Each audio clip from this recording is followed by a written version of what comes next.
Je parcourais des rapports d'inventaire quand mon téléphone a vibré. Une notification Instagram. En temps normal, je l'aurais ignoré, mais l'aperçu montrait sa photo. Ma femme publie rarement quoi que ce soit, peut-être une fois tous les quelques mois, alors j'ai appuyé. La voilà. Elle enlace quelqu'un. Son menton repose sur son épaule. Tous les deux sourient comme s'ils attendaient quelque chose avec impatience. La légende disait, le foyer est là où bat le cœur. Je connaissais ce visage. De Rick Caldwell, son ex avec qui elle sortait 3 ans avant qu'on se rencontre.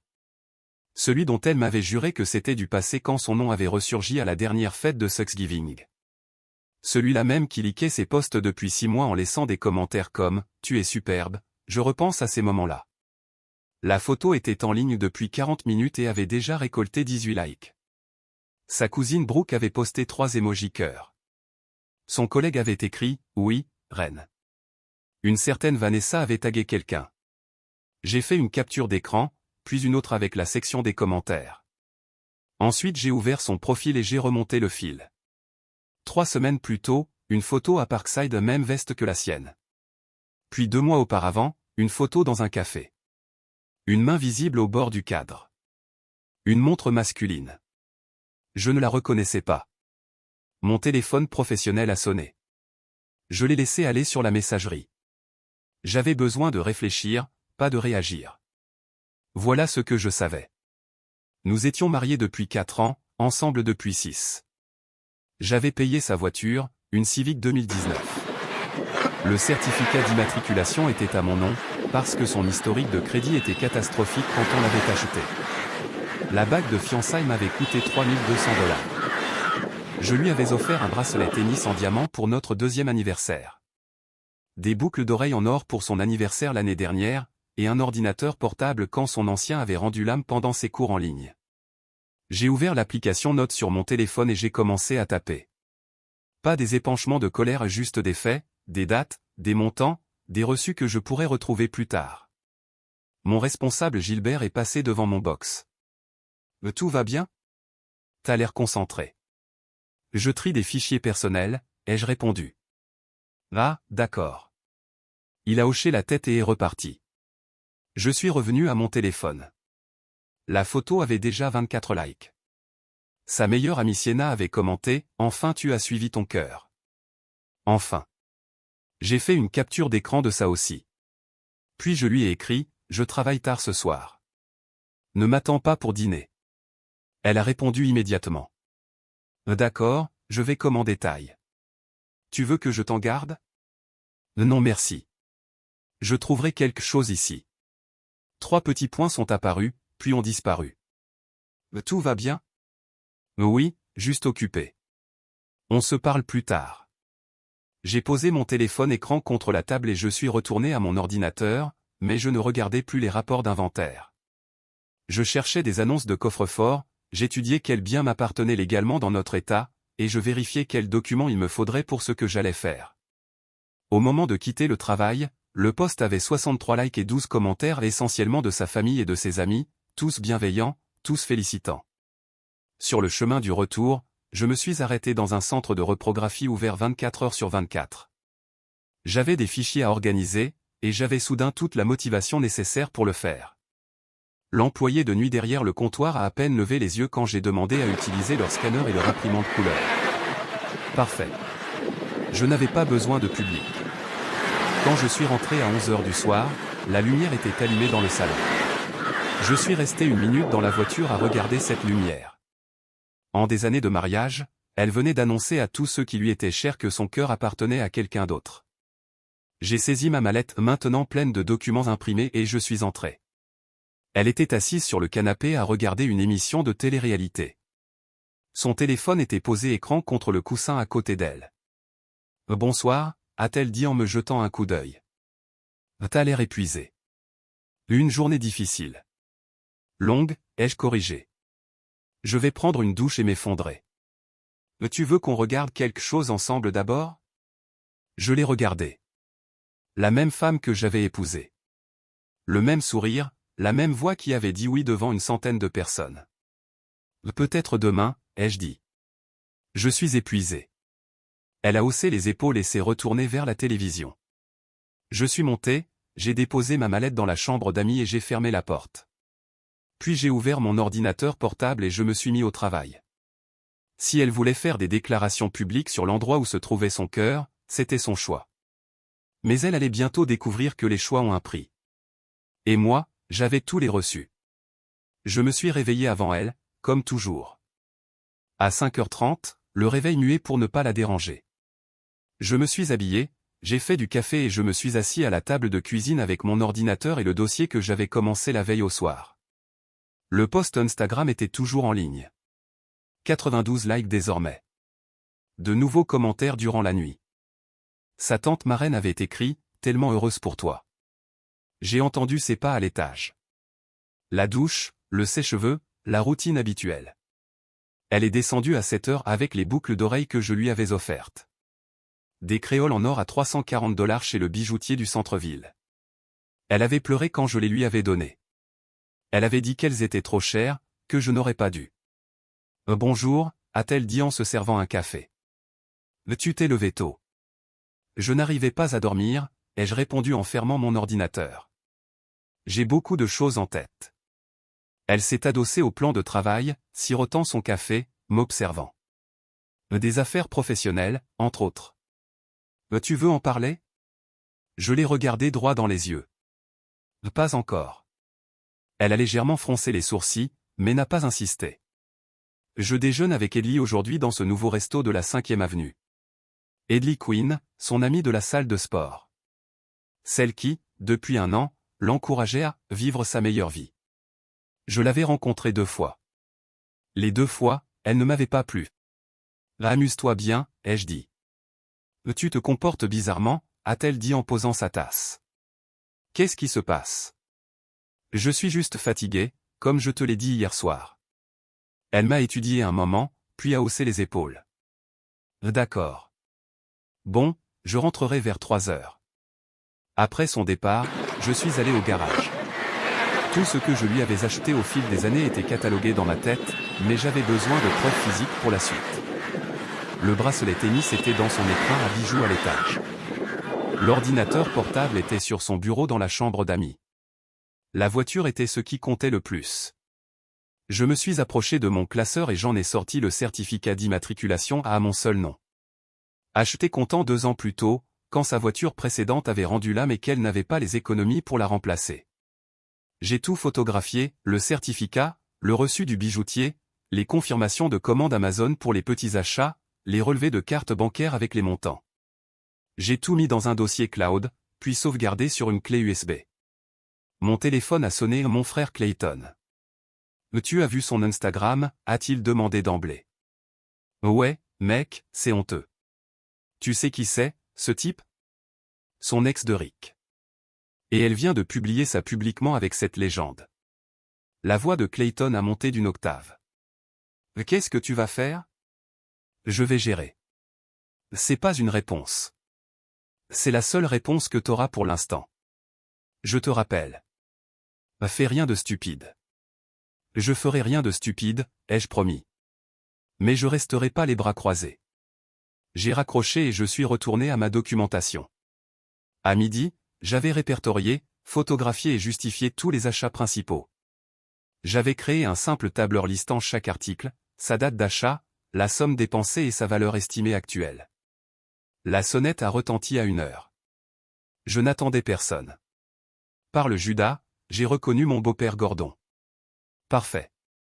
J'ai ouvert la porte. Il est entré dans le salon, mains dans les poches, l'air mal à l'aise. J'ai vu le poste, a-t-il fini par dire. Il semblerait que tout le monde l'ait vu. Et écoute, je ne sais pas ce qui se passe entre vous, mais cette photo, cette légende, c'est mal. Je voulais que tu saches que Pauline et moi n'approuvons pas. Quoi qu'elle fasse, on ne l'a pas élevée pour qu'elle traite le mariage de cette façon. J'ai hoché lentement la tête. J'apprécie que vous me disiez ça. Vous allez régler ça d'une façon ou d'une autre? Ça dépend entièrement d'elle, ai-je dit.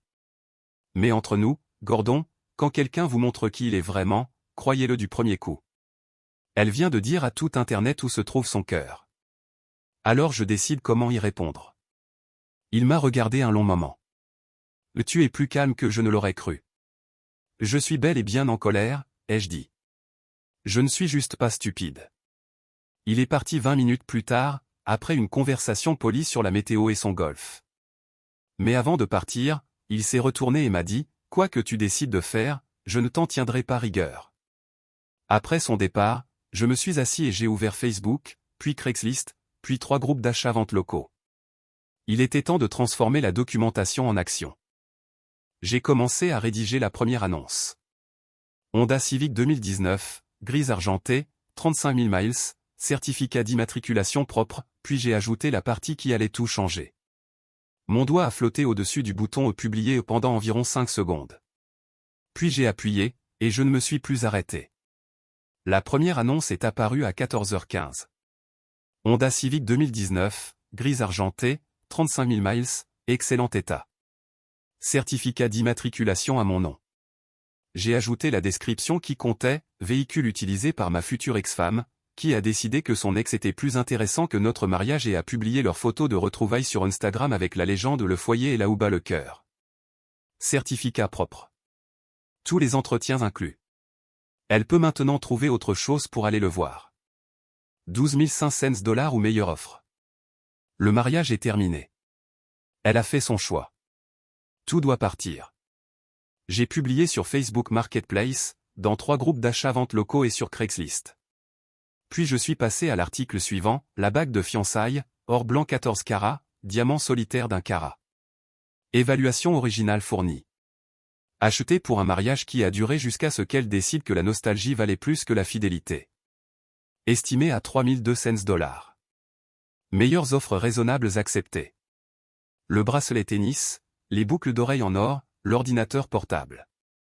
Chacun a eu son annonce avec photo et description d'une franchise brutale. Pas d'insultes, pas de tirade, juste les faits avec suffisamment de contexte pour que n'importe qui lise et sache exactement pourquoi ces articles étaient vendus. À 15h, j'avais 12 annonces actives sur différentes plateformes. À 15h30, les partages ont commencé. Mon téléphone a vibré une demande de message Facebook d'un inconnu. « Mec, je suis désolé, c'est dur. Le bracelet est encore disponible ?» Une autre notification. Quelqu'un avait partagé mon annonce de voiture dans un groupe, Drame de Nashville. Puis un autre partage dans un groupe, Divorce sauvage. Les commentaires ont afflué. Une vraie offre est arrivée à 15h45.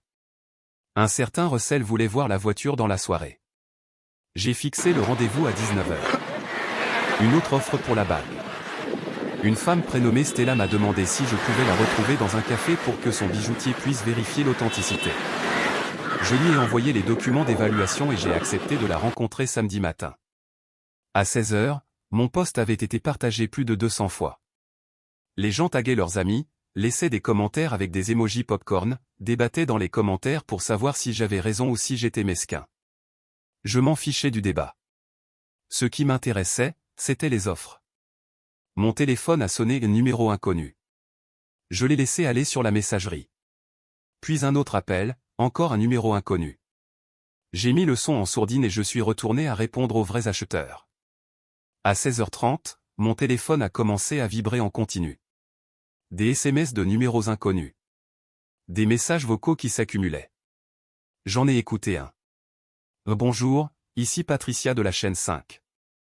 Nous avons vu vos posts qui circulent sur Internet et nous aimerions vous parler de votre histoire. Merci de me rappeler au. Je l'ai supprimé. Un autre message vocal. C'était la sœur d'Addison. Mais qu'est-ce qui ne va pas chez toi? Supprime ces posts immédiatement. Tu l'humilies. Rappelle-moi. Hors de question. À 17h, j'ai reçu un message de Clayton. Bro, tes posts sont partout. Je veux dire partout. Ma copine m'en a montré un qui a été partagé sur Twitter. T'es en tendance? J'ai répondu, bien, laisse circuler. À 17h45, mon téléphone a sonné à son numéro. Je l'ai regardé sonner 3 fois, puis j'ai décroché. Où es-tu? A-t-elle demandé immédiatement. Sa voix tremblait. Chez moi. Où veux-tu que je sois? Tu as mis ma voiture en vente en ligne? Correction, j'ai mis ma voiture en vente en ligne, celle qui est à mon nom sur le certificat d'immatriculation. T'es devenu fou? On m'envoie des captures d'écran. Toute ma famille m'appelle. Ma mère pleure. Tiens, c'est drôle, ai-je dit calmement. Quand tu as publié cette photo avec Derrick, ça ne t'a pas semblé te préoccuper de la réaction de ta famille. C'est complètement différent. Mais tu as raison. Ton post parlait d'émotion. Le mien parle d'action. C'est beaucoup plus simple. Supprime ces annonces tout de suite. Je ne peux pas. J'ai déjà un acheteur à 19h. Un type qui s'appelle Russell, il a l'air sérieux et il a proposé 12 000 $ en liquide. Je ne vais pas lui faire perdre son temps. Mais tu ne peux pas vendre ma voiture. Encore une fois ma voiture, mon nom, mon argent que j'ai dépensé dedans. Tu la conduisais. Cet accord prend fin. Là elle pleurait, ou respirait fort. Difficile à dire au téléphone. Tu fais ça pour me punir. Je fais ça parce que tu as fait ton choix publiquement. Je rends juste les conséquences tout aussi publiques. Tu voulais que tout le monde sache où se trouvait ton cœur. Maintenant tout le monde sait ce que cette décision coûte. Je rentre à la maison tout de suite. Je serai là, ai-je dit. Mais Russell arrive quand même à 19h. Tu ferais peut-être bien de te dépêcher. J'ai raccroché et j'ai revérifié mes annonces. Le seul post sur la voiture avait été partagé plus de 400 fois. Des centaines de commentaires. Certains me traitaient de mesquin, la plupart de légende. Tout le monde était captivé par le drama en cours. À 18h30, j'ai entendu sa voiture remonter l'allée. Notre voiture. Ma voiture. Peu importe. La porte d'entrée s'est ouverte à la volée, et là les choses sont devenues intéressantes. Elle a fait irruption dans le salon où j'étais assis avec mon ordinateur, répondant toujours aux messages. Son visage était rouge, le mascara coulait sous ses yeux. Supprime-les maintenant. Je n'ai pas levé les yeux de l'écran. Russell vient de confirmer qu'il arrive dans 20 minutes. Supprime-les. Non. Là elle a saisi mon ordinateur. Je l'ai laissé faire. Elle a regardé l'écran, feuilletant les messages. 53 non lus. Des offres, des questions, des gens qui demandaient des mises à jour, ce qui avait été vendu. C'est dingue, a-t-elle murmuré. Les gens m'écrivent. Mon patron a vu ça. Ma tante marraine a appelé ma mère pour lui demander ce qui se passait. Tu te rends compte de ce que tu as fait? Je me suis levé et j'ai repris l'ordinateur des mains. Je me rends parfaitement compte de ce que j'ai fait. La question est, toi, tu te rends compte de ce que tu as fait? C'était juste une photo avec ton ex avec la légende le foyer et là où bat le cœur. Publiée publiquement, là où tous ceux qu'on connaît pouvaient la voir. Juste une photo.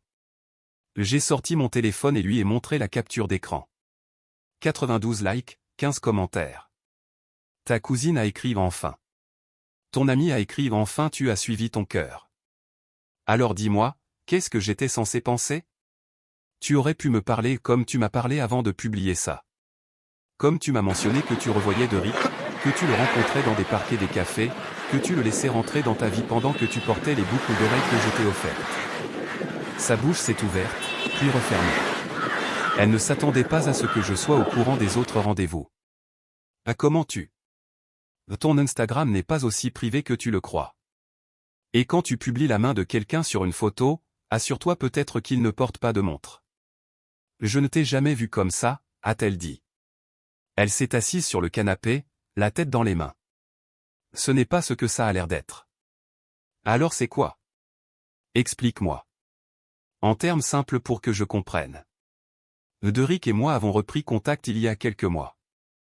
On discutait juste, on rattrapait le temps perdu. Rien de physique.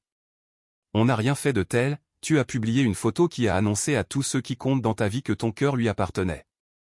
Ce n'est pas anodin, c'est une déclaration. Je ne voulais pas que ça soit interprété comme ça. C'était juste une légende. Les mots ont du poids, ai-je dit posément. Quand tu écris le foyer et là où bat le cœur en enlaçant un autre homme, les gens tirent des conclusions. Ta famille en a tiré. Tes amis en ont tiré. Moi j'en ai tiré. Et tu sais quoi? Tu ne l'as pas supprimée. Même maintenant, elle était toujours en ligne. Elle a sorti frénétiquement son téléphone et a ouvert Instagram. Ses mains tremblaient en supprimant le post. Trop tard, ai-je dit. Les captures d'écran existent. Internet n'oublie pas. Moi non plus. On a sonné à la porte. Russell, pile à l'heure. Ne n'ouvre pas, a-t-elle dit rapidement. Je me suis dirigé vers la porte et l'ai ouverte. Russell avait la quarantaine bien tapée. Casquette des Titans, bottes de travail. Il m'a fait un signe de tête. T'es le gars de la Civic. C'est moi. Elle est dans l'allée. Ma femme est apparue derrière moi. Là, elle n'est plus à vendre. Il y a eu une erreur. Russell a regardé alternativement entre nous deux, captant manifestement l'attention. L'annonce disait qu'elle était disponible. Là, elle est disponible, ai-je confirmé. Le certificat d'immatriculation est à l'intérieur. Vous voulez d'abord regarder. Arrête ça tout de suite, a-t-elle chuchoté. Russell a hésité. Écoutez, si c'est un mauvais moment, je peux. Donnez-moi 2 minutes, les jeux interrompus. Je suis allé dans mon bureau chercher le certificat d'immatriculation, les carnets d'entretien et la clé de secours. Quand je suis revenu, elle se tenait devant Russell, bras croisés. C'est ma voiture. Il ne peut pas la vendre. Le certificat d'immatriculation est à mon nom, ai-je dit en montrant le document à Russell. Acheté et payé par moi. Elle la conduisait, mais elle n'a jamais été mise à son nom. Russell a examiné le certificat, puis l'a regardé. Madame, si son nom figure sur le titre de propriété, c'est légalement sa voiture. Nous sommes mariés, et je dépose une demande de divorce lundi matin, ai-je ajouté. Donc nous ne serons plus mariés très longtemps. Son visage a pâli. Tu ne plaisantes pas, jamais plus sérieux. J'ai déjà parlé à un avocat vendredi après-midi. Les papiers seront déposés lundi matin. Russell a toussé poliment. Je vais regarder la voiture maintenant, si ça ne vous dérange pas, je lui ai lancé les clés. Inspecte tout. Pneus neufs depuis mars. Vidange le mois dernier. Tous les carnets dans ce dossier. Pendant que Russell examinait la voiture, elle m'a suivi à l'intérieur. Quand as-tu parlé à un avocat? Hier juste après avoir vu ta photo. J'ai pris rendez-vous, j'y suis passé pendant ma pause déjeuner, j'ai discuté des options.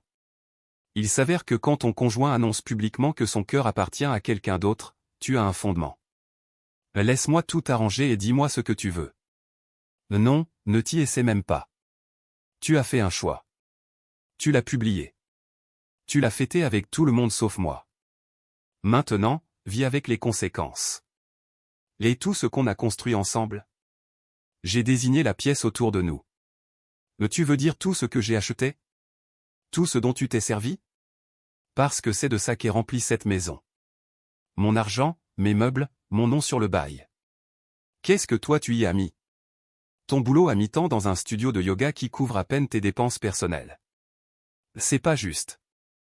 Ce qui n'est pas juste, c'est de rentrer à la maison et d'apprendre via Instagram que le cœur de ma femme appartient à quelqu'un d'autre. Ça, c'est pas juste. Russell a frappé à la porte. Je la prends 12 000 $ en liquide. Vous pouvez me retrouver à la banque demain matin pour que je retire l'argent? 10 heures, ça vous convient? Parfait. Ils se sont serrés la main. Russell est parti. Elle se tenait dans l'encadrement de la porte. Tu as vraiment vendu la voiture? Oui. Comment je vais me rendre au travail? Le bus passe toutes les 30 minutes. L'arrêt est à 2 pâtés de maison. Je suis sûr que Derrick sera ravi de t'aider. Là, elle s'est retournée vers moi. Et pour la première fois, j'ai vu une vraie peur dans ses yeux, pas de moi, mais de la situation qu'elle avait créée. Et maintenant? Maintenant, je continue à vendre. La bague sera évaluée samedi par un acheteur. Le bracelet, les boucles d'oreilles, tout ça attend. Tout ce qui est à mon nom sera liquidé. Tu devrais commencer à emballer tes affaires. Où je vais aller? C'est ton problème. Tu as choisi ton chemin. Marche dessus. Je suis monté dans la chambre d'amis et j'ai fermé la porte. Mon téléphone continuait à vibrer, notifications, messages, offres, et je répondais à chacun. Samedi matin, j'ai retrouvé Stella dans un café sur la 12e avenue. Elle avait amené son bijoutier, un homme âgé prénommé Walter, qui a examiné la bague à la loupe pendant 10 minutes pendant que je buvais mon café noir et répondais à des emails. C'est authentique, a confirmé Walter. pierre d'excellente qualité, monture exquise. Je l'estimerai à 3400 $ au cours actuel. Stella m'a tendu un chèque de banque de 3000 $. Je suis désolé pour ce que tu traverses. Ma fille se marie le mois prochain. Cette bague mérite une meilleure histoire pour l'avenir. Elle l'aura, ai-je dit en lui serrant la main. En rentrant, j'ai trouvé elle, sa mère Pauline et sa sœur Addison attablées dans la cuisine. Un conseil de famille. Comme c'est prévisible. Il faut qu'on parle, a dit Pauline. Il n'y a rien à dire, ai-je répondu en passant devant elle vers l'escalier. Addison s'est levée en me barrant le chemin, tu l'as humiliée devant tout le monde, famille, amis, collègues. Tu te rends compte de ce que tu as fait? Je me rends parfaitement compte de ce que j'ai fait. La question, c'est, toi, tu te rends compte de ce qu'elle a fait? Là, elle t'a montré une photo qu'elle a publiée. Le visage de Pauline s'est crispé. On a vu. C'était déplacé. Mais ça ne justifiait pas ta réaction. Réaction? J'ai vendu ce qui m'appartient. Pour autant que je sache, c'est parfaitement légal. Tu l'as humiliée publiquement, a aboyé Addison. Elle a d'abord humilié notre mariage publiquement. Je me suis contenté de rendre l'appareil. Quand on allume un feu, on doit assumer la fumée. Ma femme est descendue les yeux rouges d'avoir pleuré. On peut juste parler tous les deux. On a déjà parlé. Tu connais ma position. J'ai supprimé la photo. J'ai bloqué de Rick. Je ferai tout ce que tu veux. Tu l'as bloqué après t'être fait prendre. Ce n'est pas du repentir, c'est du camouflage. Pauline a fait un pas en avant. Là, elle a commis une erreur. Le mariage, c'est le pardon. Le mariage, c'est aussi le respect, la fidélité, et ne pas faire de déclaration publique disant que son cœur appartient à quelqu'un d'autre. C'est elle qui a enfreint ces règles, pas moi. Alors tu vas jeter 4 ans aux ordures, a lancé Addison. C'est elle qui les a jetés quand elle a publié cette photo. Je ramasse juste les débris. Je suis monté pour emballer davantage de mes affaires. J'avais déjà signé un bail pour une petite maison de l'autre côté de la ville, 2 chambres, un jardin correct, disponible à partir de mercredi. Un homme prénommé Griffin Shepard n'avait posé aucune question quand je lui avais expliqué que j'avais besoin d'un logement rapidement. Il avait vérifié mon dossier de crédit excellent et m'avait remis les clés. Le dimanche après-midi, la majeure partie de mes vêtements était emballée. Mon électronique, mes documents importants, tout ce qui comptait était dans des cartons dans mon pick-up. Elle observait depuis le pas de la porte de la chambre pendant que je travaillais. « Tu pars vraiment? Les déménageurs arrivent mardi, et mercredi ils emporteront les meubles que je prends. » « Quels meubles? » Le canapé que j'ai acheté avant le mariage, le bureau de mon bureau, la télé de la chambre d'amis, tout ce pour lequel j'ai un reçu à mon nom. Tu peux garder le canapé si tu me donnes 1200 $. Elle n'avait pas les 1200 $. Lundi matin, j'ai déposé les papiers de divorce. Lundi après-midi, on les lui a remis à son travail. Sa sœur m'a appelé en criant que je l'avais humilié devant ses clients au studio de yoga. On pouvait les lui remettre à la maison, calmement, ai-je dit. Mais elle n'y était pas quand le représentant est passé. Pas mon problème. Tu te venges. J'agis efficacement. Ce sont 2 choses différentes. Mardi, les derniers articles avaient trouvé preneur.